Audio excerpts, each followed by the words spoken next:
ഇത് എടപ്പള്ളിയിലുള്ള തൃക്കോവിൽ ക്ഷേത്രമാണ്. എത്ര നാൾ ഞാനിവിടെ വന്നിട്ടുണ്ടെന്ന് എനിക്ക് പോലും അറിഞ്ഞൂടാ. എന്താ വെച്ചാൽ ഇവിടുത്തെ ഉത്സവങ്ങൾ ഡിസംബർ മാസത്തിൽ, മാർച്ച് മാസത്തിൽ ദശാവതാരം ചന്ദനം ചേർത്ത്, പിന്നെ മെയ് മാസത്തിലെ ഭാഗവത സപ്താഹം, എത്ര തവണ ഞാൻ കൂടിയിട്ടുണ്ടെന്ന് എനിക്ക് പോലും അറിഞ്ഞുകൂടാ.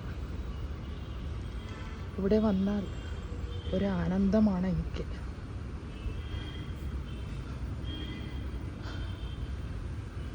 എൻ്റെ 2 കുട്ടികളെയും കൊണ്ട് ഞാൻ സപ്താഹത്തിന് വേണ്ടി ഇവിടെ വന്നിട്ടുണ്ട്.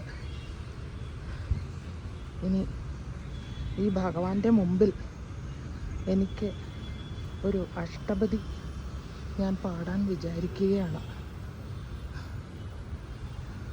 ഭഗവാന്റെ സമക്ഷം ഞാൻ പാടുകയാണ് അഷ്ടപതി.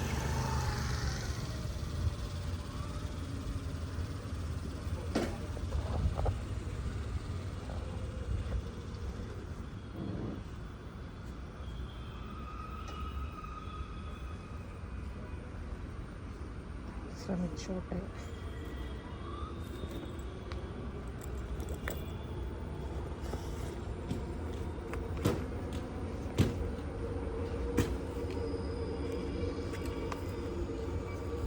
അങ്ങനെ ഭഗവാന്റെ നടയിലിരുന്ന ഒരു അഷ്ടപതി പാടുകയാണ് ഞാൻ.